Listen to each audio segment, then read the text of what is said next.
Good morning, everyone, and welcome to the BFSI Excellence Roundtable Series 2021.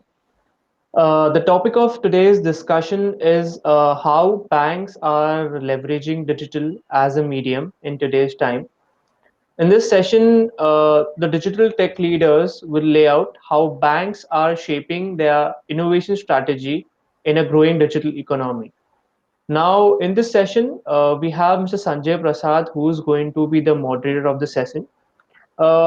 Just a quick intro about Sanjay. Sanjay is responsible for leading the BFSI vertical and driving the next phase of growth for More Engage in India and MEA. He has helped customers drive digital transformation in their businesses, enabling them to be more innovative, agile, and customer centric in their approach. In the past couple of years, he has worked closely with many industry leaders in financial services, learning their pain points in embracing full fledged digital transformation across functions and devising innovative solutions. Sanjay, I would like you to take the proceeding of the roundtable ahead. So over to you. Okay, thank you for the introduction, Alish, and good morning to all my fellow panelists. Thank you so much for taking your time out for this session. I'm really looking forward to a lot of learning in this. So, welcome all to the BFSI Excellence Roundtable series.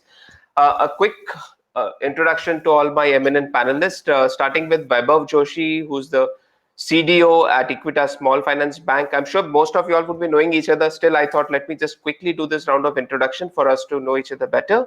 So Vaibhav is an information systems major from University of Ballet with 20 years of experience across banking, financial institutes, IT software. He's before this has worked with Yes Bank and been founder to multiple startups in his earlier stints. His expertise includes creating sustainable products, solutions on a predictable revenue model, and he's proficient in product as well as business functions with key expertise in digital banking, including payments, liability, and lending. Hey, welcome and good morning, Weber. Good morning, Sanjay. Thanks for this. Thanks for that wonderful intro. Thanks, Weber.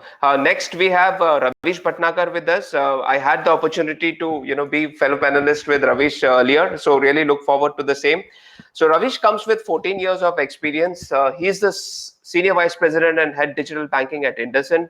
Worked with McKinsey, ICICI, Bank of Baroda, and he's primarily focused on growth, leveraging digital and analytics in financial institutes and consumer space. Currently, he's employed, of course, with IndusInd, leading, as I said, head of digital banking, and prior to that was an engagement manager and implementation leader with McKinsey and Company, and spent close to 7.5 years with McKinsey alone. Hey, good morning and welcome, Ravish. Hi, good morning, Sanjay, and good morning to the fellow panelists. Great. Next, I would like to introduce Anjit Anand. So Anjit is the product head for mobile, internet, and API banking with DCB Bank. Anjit again comes with 13 years of working experience with eminent brands like Mastercard, Standard Chartered, Yes Bank. She's proficient in financial product development, solutioning for partners, product communication, activation, usage, loyalty management, and digital marketing as such. And good morning and welcome, Anjit. Good morning, everybody. Great. And we have Padmanabhan TA. He's the head digital banking with City Union Bank. So Padmanabhan heads, as I said, digital banking out there, and his primary role is to drive digital transformation across products, marketing, and analytics function for retail and corporate banking. He has worked earlier to this with Citigroup, IndusInd Bank, Kotak Bank, and essentially in the digital banking function itself. His focus areas are to bring down the cost of availing banking services and adding value as a financial partner when and where the consumer needs the bank as the core themes. Good morning and welcome, Padmanabhan. Hey, good morning, all of you. Thank you so much for the introduction, Sanjay. Great. Pleasure is mine, Padmanabhan. So Sanket Zavare, who's the head digital banking with Saraswat Bank, would be joining us in the next 20 minutes or so. Anand Bhatia, CMO with Fino Payment Bank, was supposed to be a part of this, but he couldn't make it. Last moment cancellation. Welcome again, everyone. And I would straight away like to go to our topic and start with my first question. And before that, I think while the second wave is going on, a lot of tough times. But from banking perspective, there are definitely good and positive statistics. One such statistics we have seen is that there's a major transformation in the way banking is done. The pace has been further accelerated, of course, because of the situation. And one of the reviews which I was reading, or statistics I was reading, that is FIS Space Pulse Survey 2020, which said 68% of Indians are now using online or mobile banking to conduct financial transaction, and 51% expect to continue using this banking and payment methods after the pandemic. That's one. Second statistics is again very promising, where compared to 2011, when 35% of the Indian population had access to formal banking, holding bank accounts, etc., the latest data from the World Bank's Global Findex report shows that number of account holders has kind of crossed 80%, which makes automation, engagement, and these kind of strategy very, very key for a good experience. My question number one, let me start with Vaibhav, you only, is how do you create and design strategies to ensure, because it's no more about manual, to ensure automated, personalized, and targeted engagement or communication that reaches across multiple channels? Yeah, Vaibhav, waiting to hear from you. Sure. Thanks, Sanjay. So, a very good morning to my fellow panelists as well. Sanjay, so like you rightly said, this time is extremely tough, and what has happened is in the past 1 year plus, we have seen that majority of the consumers who are actually, banking on a brick and mortar setup has actually decided to go online and, go digital. And banks have also put in a lot of efforts, solutions, and products towards, digitizing their channels. Sure. So today, yes, you are right. Primary mode of communication from a brick and mortar setup has shifted to a mobile banking or a internet banking or a social media banking or a bot banking or a even video banking, with RBI stepping in and bringing in a lot of regulatory relaxations for those. IVRS is also banks have innovated the way banking is done through an IVRS. But having said that, coming and addressing your direct point on communication. What banks have started doing is banks have started creating very, very product specific communication. Now, it is extremely important that the communication that is done is product specific, because then there is a strategy around that product communication. There is a strategy around the various target audiences who are consuming the product, and then accordingly the dissemination of that communication happens through multiple channels. To give you a case in point, let's look at mobile banking as one channel. Let's look at net banking as a channel, SMS as a channel, website as a channel, contact center as a channel, mailers as a channel, notifications as a channel. So if we're talking about various products, and say I'm talking about a product that is targeted at millennials, for example. Well, we'll do slightly a more deep dive millennials subsequently. But let's say there is a product that I'm targeting at millennials. But the communication that I would want to do about that product, I would want more communication to be rendered around the social media space. Let's look at an example of one of the latest products which we launched, the first neobank on the liabilities front, NeoX. So there, majority of the concentration of the communication has been around social media. So we talk about, Instagram, we talk about Facebook, we talk about Twitter, we talk about LinkedIn, and there is a lot of proactive response from teenagers. Okay. Also, our product of Selfie, which is the digital savings account. So there too, it's a very, very targeted communication that we do via, digital marketing. And then what happens is we engage these customers, and that communication is so targeted for that particular social media platform and the target audience that we have seen the spikes in terms of the account getting opened. So much so that, by the end of this quarter, we'll become the second largest digital acquiring bank in the country after somebody like a State Bank of India, surpassing a lot of these private banks on the digital account front. So yes, it is extremely important how this communication is targeted. To give you a couple of examples, video communication is extremely important. So quick small video ads which provide a message, or the social media cards. And I used to do this WhatsApp cards earlier, and then we migrated to the social media cards. And there is an extremely effective way of communicating. communication is also important in today's stage, where as my fellow panelists will talk about when they talk about API banking and other strategies. Communication is also important to be included in the API stack of things, in the API schema of things. Why? I will tell you. A lot of these partner-led programs or the co-branding programs that banks are venturing upon today, there, the communication generally is carried out from the bank's end. So we have something known as a CLCM, Customer Lifecycle Management, okay, which is the communication that, we will do towards that customer. So that CLCM is when you do, the bank is supposed to be doing that CLCM. Okay. Now, how customized you want to make that CLCM? How customized you want to make your other communications? Incorporating your co-brand partnership features, incorporating, say a design element of that particular program, or, a particular message element that you want to convey, so on and so forth.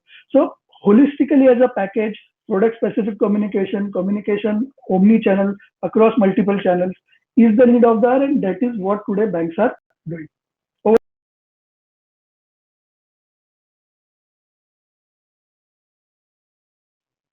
Sanjay, you are on mute. We can't. Yeah, yes. Thank you so much, Vaibhav. Yeah, that's a very nice insight, and insight proven by your examples of yes, I have personally seen your neo banking and those selfie ads on social media and all. I've definitely seen that, and you switching from a WhatsApp to a social media card, and that working. And congratulations to you on being the number 2 in perspective of digital banking, account.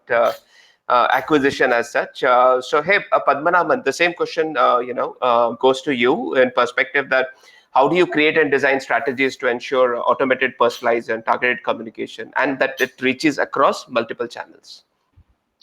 Actually, Sanjay, this was a very tricky question, right? I mean, probably the most toughest question has been, put up front. See, okay, I mean, if I were to say, this is probably the holy grail for marketer, right? I mean, you have, let's say, a huge set of captive audience, and you have, let's say, as in an acquisition plan to, kind of source new business.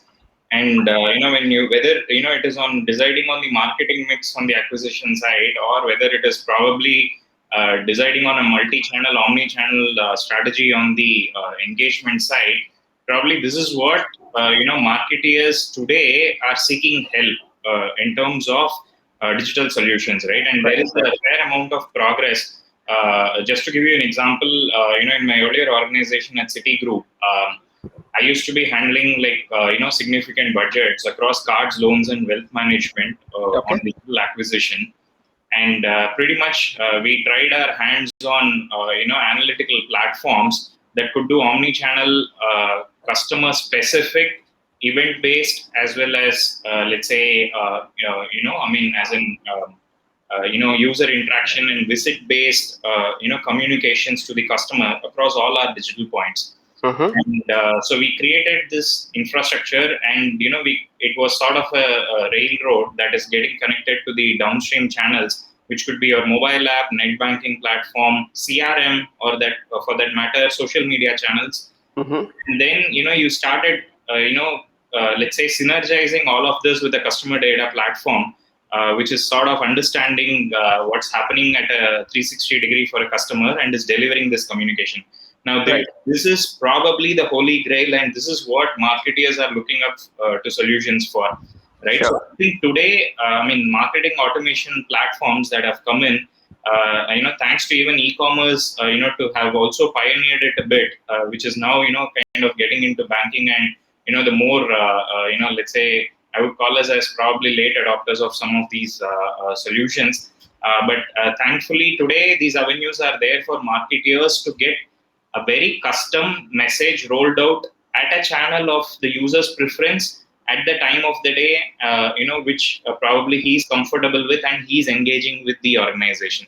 So that is probably made today possible. So we are looking at essentially the marketing automation tools for building engagement with our customers. And as I said, we have a data bank, we are leveraging it and moving it into a CDP sort of a platform, which could work both for new customer acquisition as well as engagement. So that is what, how we are, trying to achieve this, Sanjay. Hey, great, Padmanabhan. I mean, that's a good insight to every one of us, that how you're making use of analytics, CDP, data bank, and then leveraging, things like time optimization, etc. Right? Great. That's a good insight. Thank you so much, Padmanabhan. Ravish, the same question goes to you now. Sure. So see, in terms of at least, one of the things that is completely, at least in banks, right? I think fintech, it's a different sort of a world, right? And to, and I'll just maybe pick up where Padmanabhan left actually.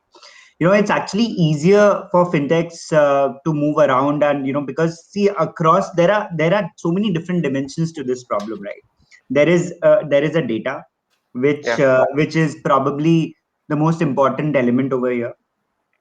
There is the user journey or the user cases, because see, at the end of the day, you can have event based architecture.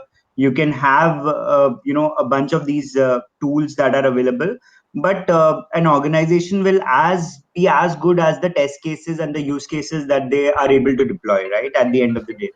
So that's something that is always there. And then there is the communication channel, right? That are you able to capture the customer at the right at the right place at the right time, how relevant are you, right?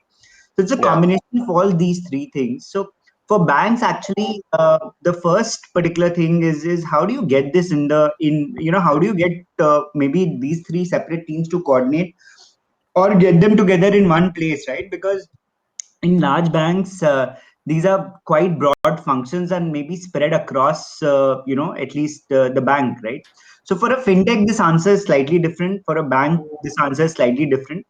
But it starts from the realm of data to the realm of customer journeys that you want to build to the Mm-hmm. communication platform, right? So I think large banks, my sense is what I've seen is that I think we are still on one. While we understand what has to be done, it is all about how do you get this at the right, how do you get this all together, and how do you align internally to deliver the right message to the right customer at the right time, right? Sure. For a customer, what is relevant is if they are there on the app, can you actually engage them at that particular point in time? It doesn't matter, by the way, what SMS you send later, what email you send later, what is a notification that you have stored. If you're not able to engage with the customer at the right time and with a relevant message, right, it doesn't matter. None of the other things will matter. And for that to happen, you need to, as I said, have the right the right kind of data in place, the right user journey, because you don't want to disturb the customer on a journey where it is relevant. You need to identify that and communicate it to them at that particular point in time. I think that is what will matter and will make this successful. Yeah, thank you, Ramesh. That was really quick, and the point very well noted that it all depends on how quickly you can work on test cases and use cases and see what's working, and then of course second most important is right message, right time, at the right time when the person Sanjay, is it's there on your. your voice is breaking, by the way. Sorry. Oh, sure, sure. Is it still breaking? Do I? Hey, Sanjay, I Vaibhav? can hear you clearly. we can hear Okay. you, Sanjay. Yeah, okay, great. So the point is, Ravish, what you said, that test cases and use cases. Yes, you're very right. I mean, like, it depends on how quickly, and this resonates with what Vaibhav also said. Each product requires different channels, different communication strategy and things like that. So yeah, so how quickly we are able to work on those use cases and engaging real time. At the moment of truth, when someone is on the app trying to do something, trying to view some product and things like that, right? Anjit, you being the product head, we would like to hear the same from and product head across the core digital channels. We would like to hear your take on the same, yeah, on my question number one. Yeah, thanks, Sanjay. And it is very well already. Sort of the panelists have covered so many interesting points here. Vaibhav has covered, Padmanabhan has covered, and Ravish has covered very, very interesting points here. And we have sort of now, as a panel, established that, yeah, digital marketing is a sort of one of the most leading ways to communicate with the customer. Sure, We have established that that personalized communication is sort of the way to go forward, sure, and increasingly all organizations, not just fintechs, not just digital organizations, but everybody today is doing a very personalized, targeted communication. Everybody is trying to at least make very intelligent use of data. right. So yes, like Ravi said, it all starts and stems out from how you sort of look at the data and how you start using the data. Now, data everybody today tries and understands that how their customer behavior is through their past data. It's very important to start capturing some additional data points and keep increasing that horizon so that we can keep looking at it differently. So just like for an example, we should start now understanding what are the channel preferences of the customer depending on at which point of time or at which kind of transaction. So sort of one interesting thing that we do, and I've seen a lot of other successful campaigns do, is do a Venn diagram and try and understand that how do we see that customers are engaging with that platform in a either only on that platform, like everybody spoke about mobile banking. So is it only the mobile banking they are interacting on? They're doing mobile for small ticket and doing internet for the large ticket. Are they sort of doing UPI, but even for a smaller ticket than mobile? So try and understand that ticket size, the user behavior, the time of the day when they're trying to use which platform, and then you would understand there are customers who are using mix of these platforms, and there are customers who are only preferring a channel to sort of communicate or interact with the bank.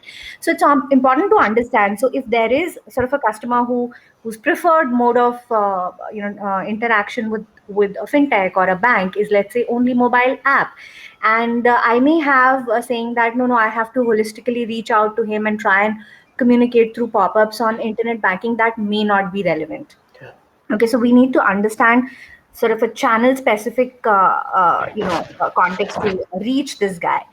Um, so that's one thing. Another thing that we have to, through this data, try and be like, try and be at least a one step ahead, which not just the banks, all the e-commerce have sort of paved the way for all the other industries here, where they've tried to be one step ahead and anticipate how a consumer is going to behave, or what are they going to want, or what are they going to need. So that we have to do through looking at data differently.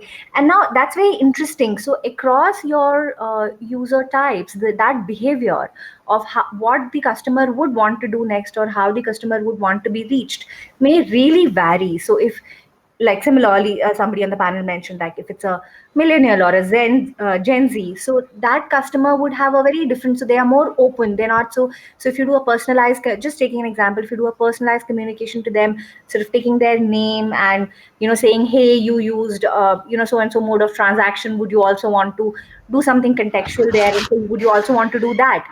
So this guy will be really delighted, because he will sort of really appreciate that the bank knows him, the bank knows the needs, and the bank is anticipating those needs. So this guy will be really delighted. But if you were to look at a very different consumer segment who probably are not that comfortable with privacy, or sharing that information, or they probably do not have that evolved an understanding of your data privacy, that consumer may get a little worried. Oh, okay, so the bank is sort of trying to anticipate and understand my moves, and what does that mean for me, and all of that. So you have to trade here with caution, is what I would say, that you have to understand.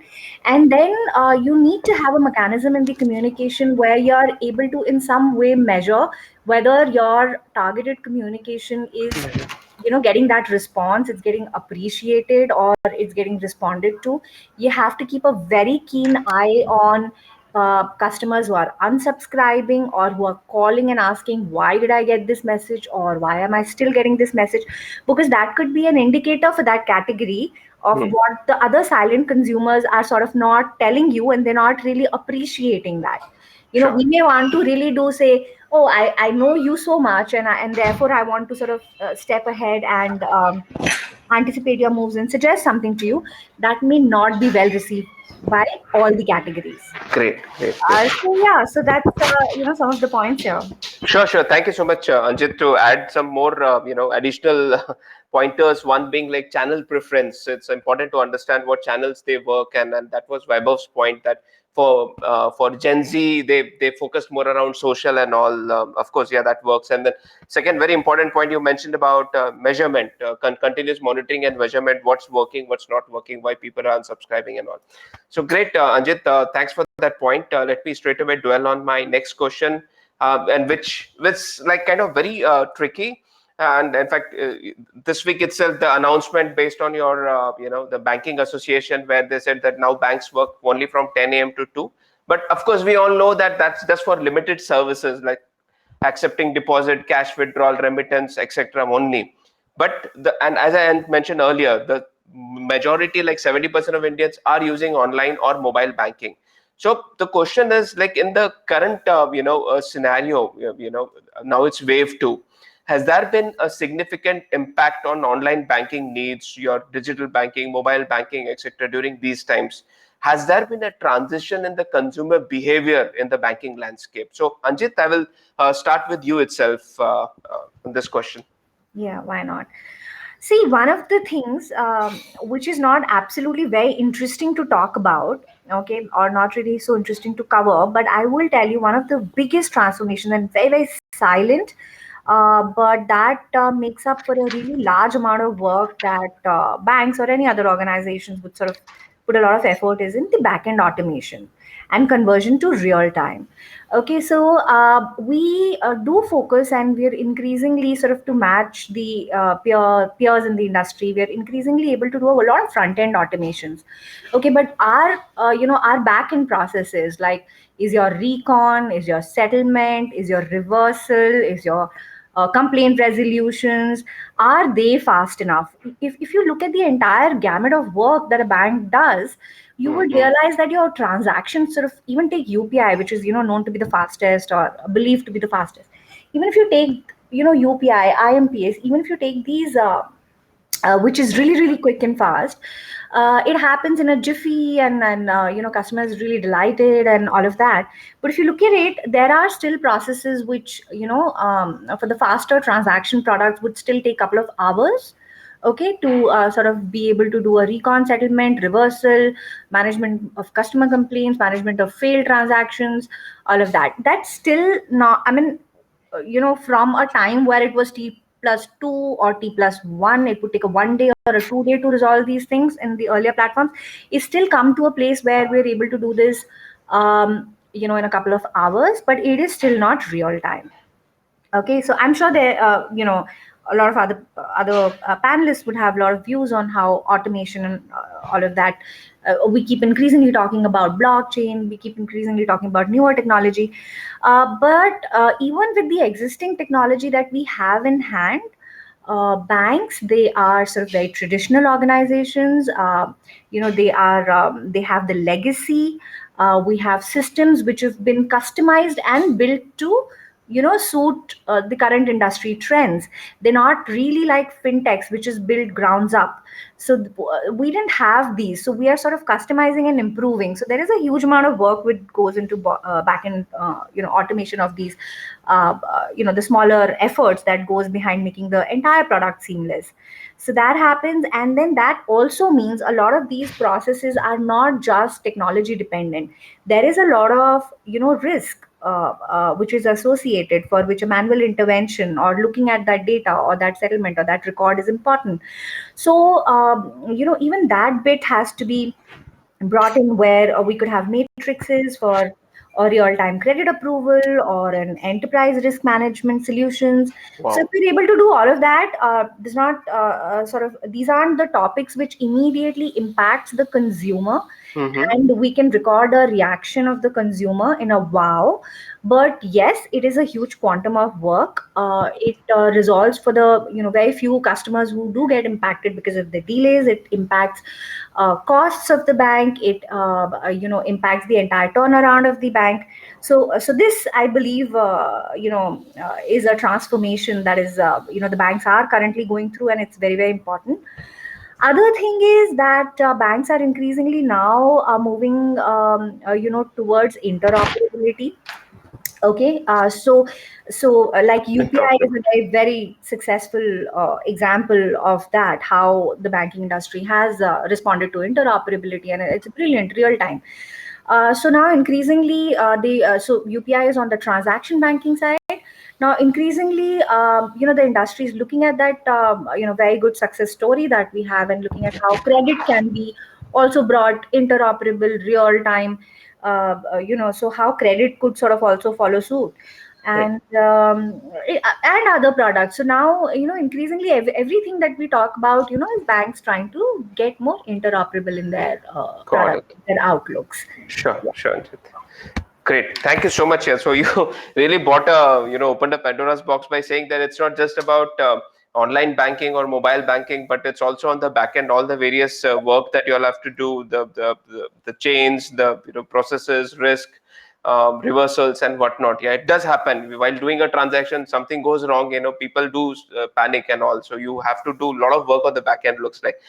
Hey, Padmanabhan, the same question goes to you on like has there been a significant impact on the digital banking needs during these times, and has there been also transition in consumer behavior in the banking landscape in the current scenario? Yeah, thanks, Sanjay. So, you're right, Sanjay. See, when you put out that statistics, right, a lot of customers are adopting digital and they would probably continue to stay digital. That's a trend which we are observing as well. So, what we have seen is at least a 2.5 times jump in terms of user adoption and engagement compared to, let's say pre-COVID times on our digital platforms. Wow. And significantly, users are continuing to, consume services digitally, and the expectation also is to kind of do things, from a remote perspective, right? So when you're not encouraging people to walk into your branches, how do you connect with them and ensure that the end-to-end journey for them to, maybe a product, or let's say, if you're offering something as an add-on, how do you give it, end-to-end digitally? So that has been a challenge on us as bankers, right? Especially considering, COVID, and, your teams are also, working remote. There is a lot of, let's say, human resource challenges that you face as an organization. Still, live up to the expectation of the consumer. At the same time, managing your staff during, the time of the pandemic, where there is a lot of anxiety and other stuff. So that has been the challenge for us as well. But we have been able to, adopt some solutions. Definitely, we see a lot of engagement, as I said, be it mobile banking, online banking, or even the other non-traditional channels. We see a good amount of engagement, and we do, see that this is going to sustain, and this is going to become the order of the day in terms of how people are going to engage with banks, especially when you have competition from neobanks, when you have competition from let's say non-traditional players coming in. So it's going to be how fast you adapt to these changes, and be resilient as an organization, and being able to kind of deliver these services digitally end to end to the customer. Sure. Hey, Padmanan, that's really quick. That was really fast. Yeah. Thank you so much for your inputs here. Ravish, your take on the same point, Ravish? And you're on mute, Ravish. Yeah. So, see, on this particular point, at least, I think all the banks and financial organizations have seen a rise in, not just, digital acquisition, transaction. I am seeing metrics like digital transactions mix, right? Which is Yeah. basically if you compare the transactions happening digitally, which includes all your service requests, all your IMPS, NEFT, versus bank, typical branch transactions, right? So, IndusInd Bank, in fact, is at an all-time high, and we've been reporting these figures in our annual reports. We are actually at a 91+% figure, right? Wow. In terms of a digital mix transaction, that's huge, right? And we've been consistently clocking that every quarter for the past 3-4 quarters, right? And obviously, digital. There is a huge. There are various number of factors, right? Obviously, the more services you are able to provide on the digital banking channels.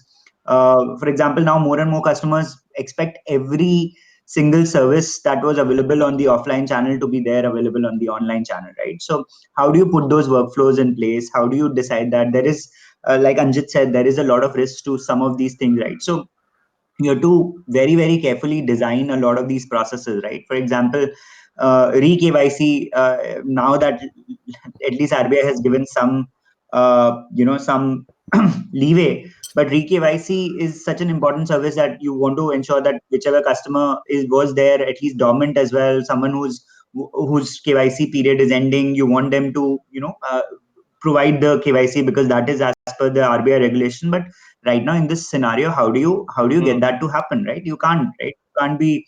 So ensuring that you try and again slice and dice the data, try and understand, okay, which are the customers that you can actually take it online. Is that like 80% of your base? The remaining, can you try and figure an alternate process of document upload, then do a video KYC?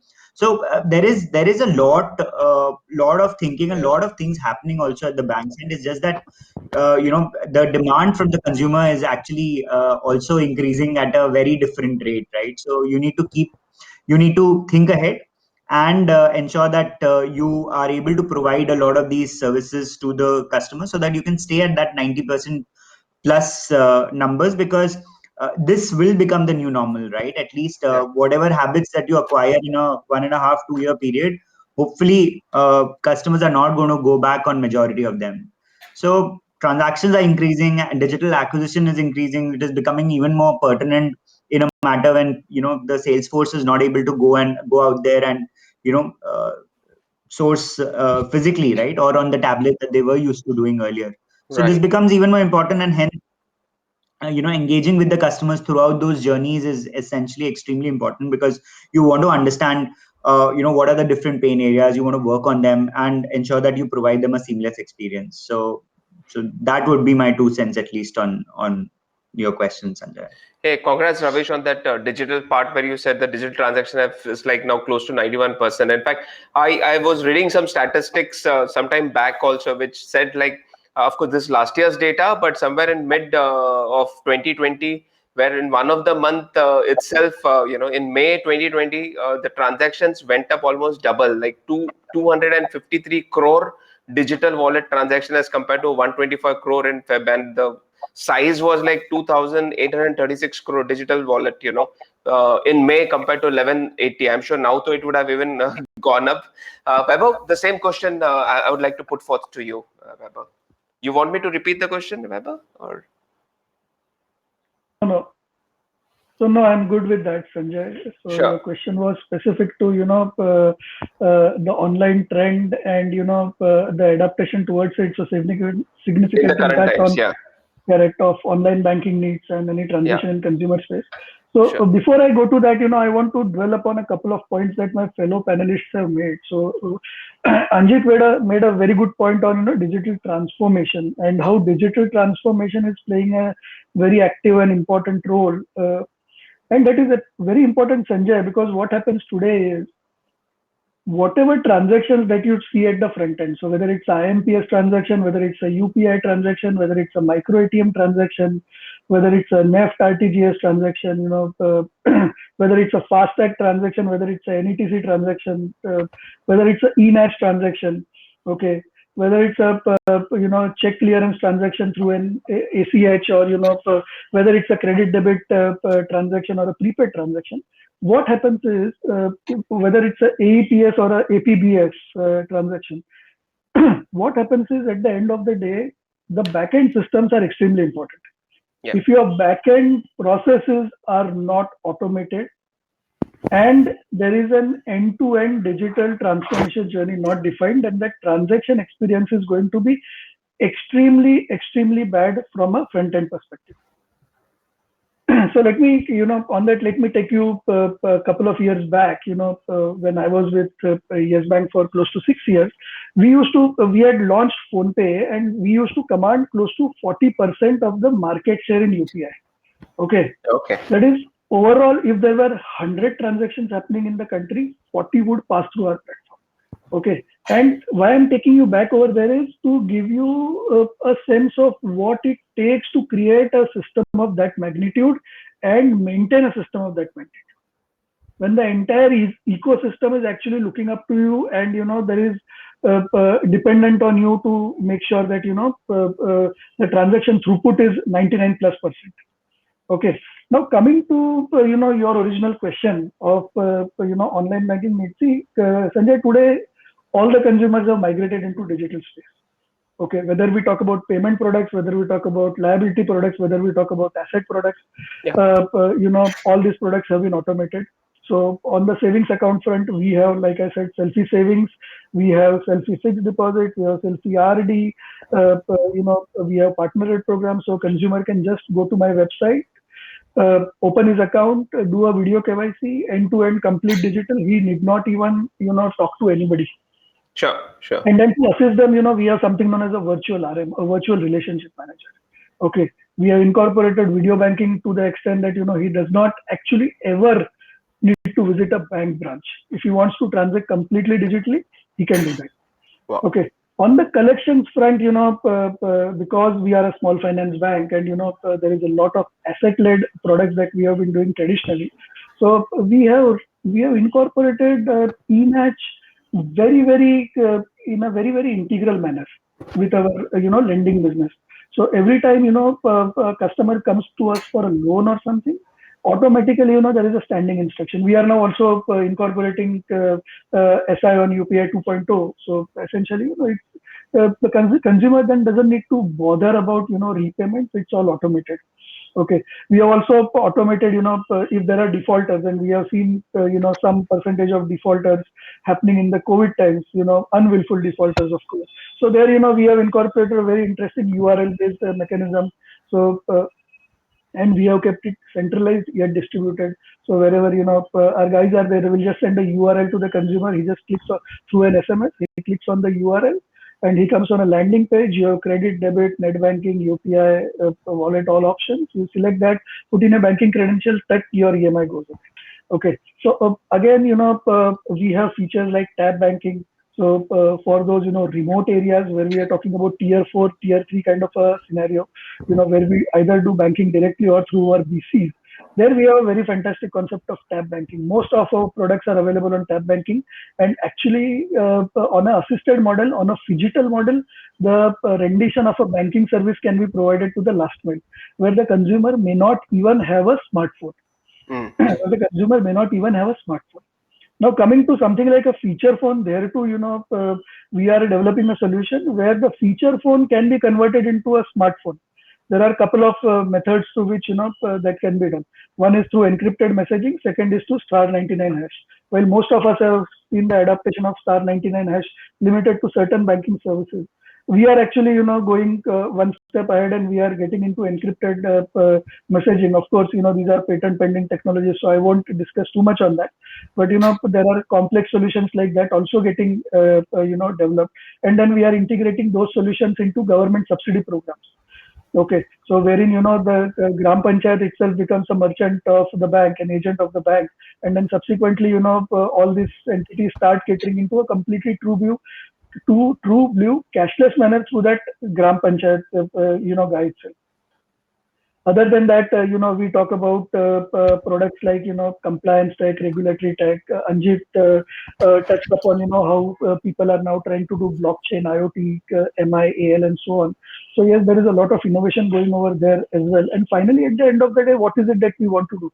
We want to ensure that the transition of the, consumer from a physical to a phygital or a online or a mobile-based banking requirement becomes smooth. So like I wrote in my LinkedIn post, it's finally about convenience. It's about simplicity, because in a country as vast as India, if you try to make anything, if you try to bring in a complex or a complicated product, it's going to become a mess. So simplicity is the key over there. Sure. Hey, thank you so much for bringing those points. Looks like a lot of automation done at your end, for all your products, and reachability, and making it convenient for, be it payments, be it, availing the product, and tier 3, tier 4, you have done really well. But now another challenge that we have, and I think it's a strength also. And I say strength, it's like we, with the, like, Gen Z itself is 472 million in India, and which like seems to be the largest in the world. And again, millennial is again another 426 million, etc. And so with and of course now the neo banking challenges, the fintech challenges, etc. With all this in mind, like, what are those unique ways that you have been, tier 3, tier 4, you've been doing pretty well, Vaibhav, but now What are those unique ways? You did mention, but will be great if you add just quick a minute or so on your emphasis on how what are the unique ways in which millennials or Gen Z can be engaged, delighted, and hence retained. Vaibhav. So, Sanjay, on that point, today is a very good day because today we, on the NeoX program that, we have launched along with Neo, Yeah. today we have reached 100,000 customers. Okay. And Congratulations to you on that. thank you. And the launch, these are all, 100,000 savings account customers, completely digitally done. And this is less than 30 days of the launch of the program. So if you go to my LinkedIn, you will see, when the date of the program launched, I think we are just, within that 30-day timeline. Amazing. So having said that, directly answering your question, Sanjay, I think agility and nimble-footedness is the key. And, but there needs to be a bank-led as well as a partner-led model when it comes to fintech and neo-banking. Because millennials or Gen Z, as we speak, they don't understand what all complexities, compliances, regulatory or operational risks that banks run. They want convenience. They want a simple product. Okay. Sure. So there, you need use case specific solutions. You need products you need features such as cashback, rewards. You need a 2-in-1, 3-in-1, 4-in-1 kind of a product that addresses, maybe a cashless campus kind of a combo product. So which is aimed at universities and students start using it. Then you need features like a swipe right to do savings. So just to give you an example, in our product, what we do is, if the customer actually ends up spending on a pizza for 1,000 rupees or something, then we think that the millennial would maybe feel guilty. So the moment he does a slightly larger spend, we give him an option of swipe right, and the moment he swipes right, 20% of the spend that he has, then actually he has the option of putting it into a fixed deposit or a RD. Okay, through a swipe right. Now he's used to that swiping right, so that helps him convert that guilt feeling of spending into a habit of savings. Okay. Another feature is like splitting of bills, pay to a mobile number, so on and so forth. Then there is a dynamic financial profiling of the user that we create from within the app. And based on the dynamic profiling, there are some other cross-sell products that happens for the user. So some lending products, some liability products, so on and so forth. And then convenience. So you want to, make a merchant payment, just scan the QR code from the same app, payment is done. You want to transfer money to your friend, just select him from his address book, tack, payment is done. You want to do something else, everything is, so let's just say, if your Facebook was to become your, Facebook, or for that matter, even tomorrow Tinder was to become your mobile banking, how would that experience be? That is what I'm talking about, simplicity and convenience. Sure. Hey, thanks, Vaibhav. That's really helps. Simplicity, convenience, and making it very exciting. And that pizza example was amazing. That 20. I was thinking you will say 20%. It's a gym subscription for 15 days or something like that. Ravish, the same question to you on how are you doing it uniquely to address like you also spoke about a lot of data, and it's challenge to work with different kind of consumers, but one of the important consumers is Gen Z and millennial. So what are the unique ways that you are trying to do to engage with them? Yeah. So we are actually we are in the middle of a full program for at least the millennial as a segment, right? It's a very different segment. Yeah. As you rightly said, right? 440 million customers in India itself, right? That's a huge segment that exists, right? And their banking needs. So millennial is, by the way, somebody who was technically born on 1980 and onwards, right? So Yeah. basically, anyone who's 40-year-old and anyone who's greater than 25 is a millennial, right? That's a huge segment. It's the biggest working population that exists, and they bank also in a very different manner, right? Bulk of the millennials at least, right, grew up, right, in a digital era, right, where internet was already there post Yeah. 1996. So they were growing and they saw the advent of internet, right? Gen Z is a different segment altogether, Yeah. right? They were born in the internet era. With a So mobile. by the time they were, yeah. So, that's a very different segment altogether. So both have to be treated differently. But just for at least some of this, the program that we are trying to do actually keeps a lot of these things into account. So we are very, very cautious of the fact that at the end of the day, we will be just one of the 50 plus apps that, or maybe 100 plus as well, right? Yeah. For very, very engaged millennials. We are just one of the 50 plus, 100 plus apps on their mobile phone. So how do we make ourselves more relevant? I think that's the whole point, right?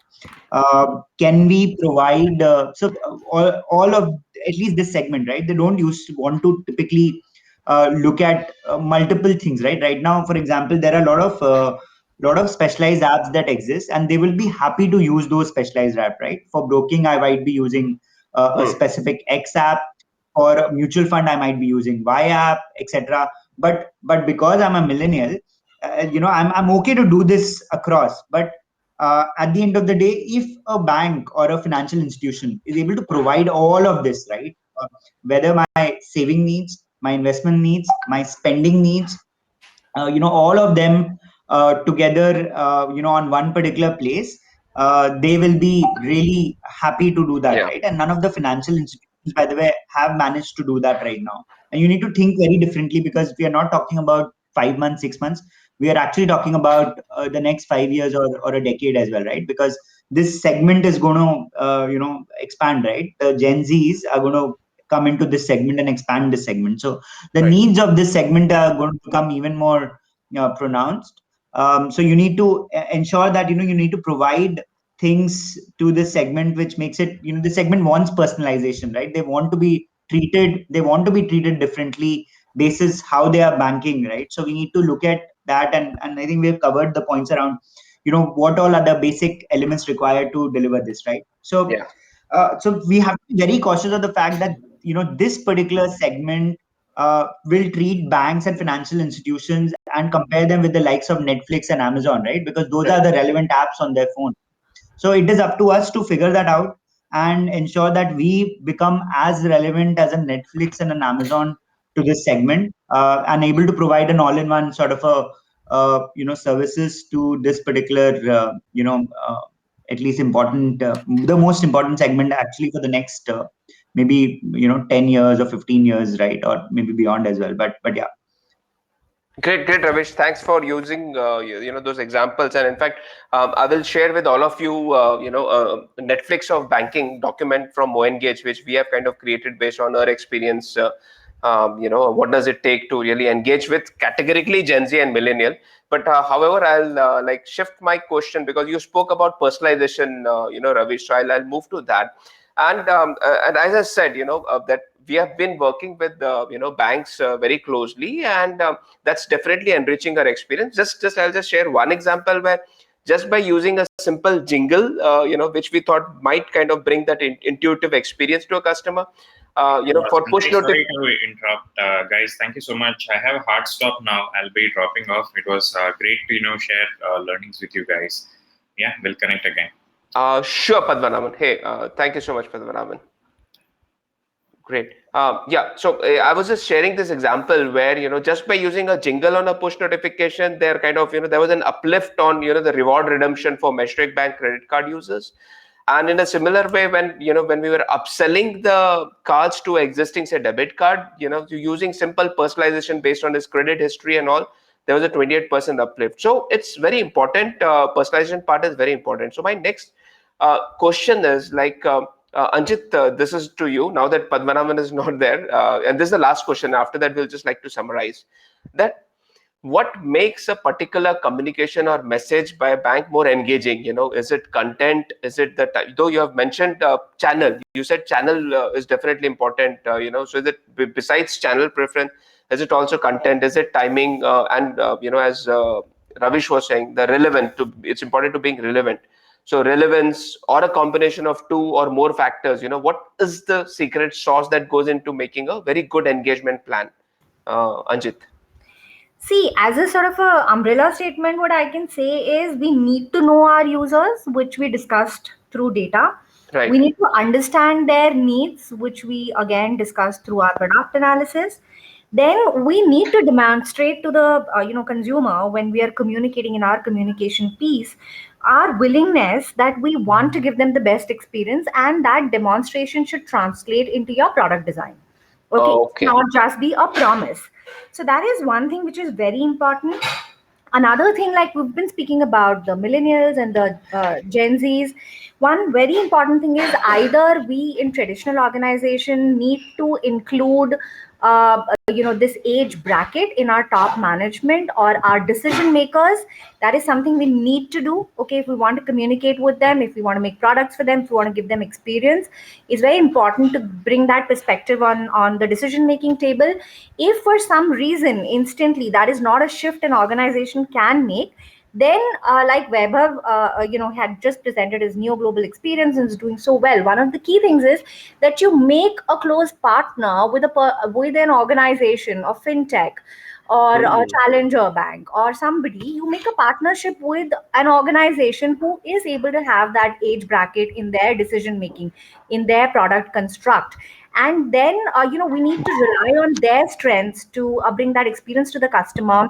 And for those products, those communications, we need to act as a very strong backbone, as a as a bank. So that is one of the things that can be done, and we've seen various success stories in the industry to that mark. Great. So that's a Thank. small bit from my side. Great. So, any closing thoughts of yours, Anjit, for all of us to learn?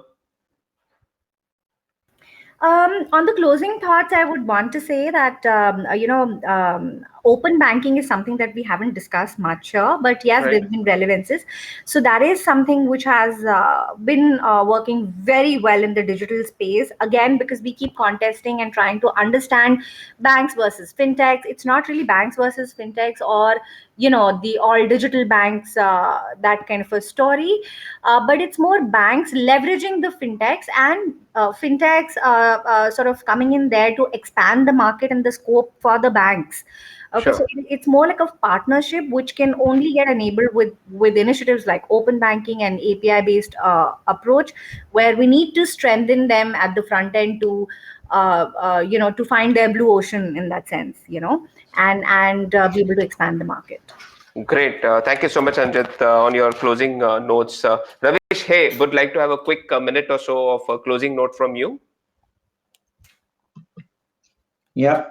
No, I think, maybe I'll just summarize what, I have spoken, maybe, some of the right pointers from the other panelists as well. I think just to ensure that we capture everything. So one, I think there are, uh, four major things that we need to do, and I'll borrow something from my colleagues. But, as Sure. I said, having or putting the right data, I think that is essentially important. Thinking through the entire how the CDP, how the DMP is going to work, whether you require them also or not. Yeah. Trying to ensure that the entire campaign data mart is captured in a certain manner so that you can use of it proactively whenever required, right?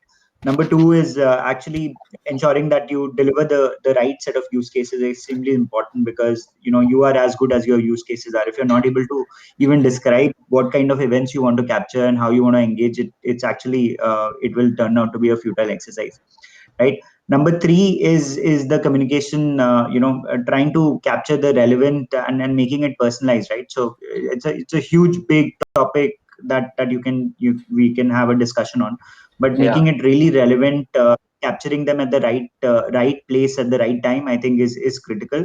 And as maybe one of my panelists said, that also capturing in the preferences, right? I think it's Hmm. important to keep that into account while you are engaging with them, right? Because Yeah. it shouldn't happen that you're engaging at them at the wrong place where that's not their preference, right? So I think keeping those into account, that is what will help in leveraging the digital technologies and marketing automation that is available to us. I think it's up to us to make it extremely exciting and extremely engaging for the customer.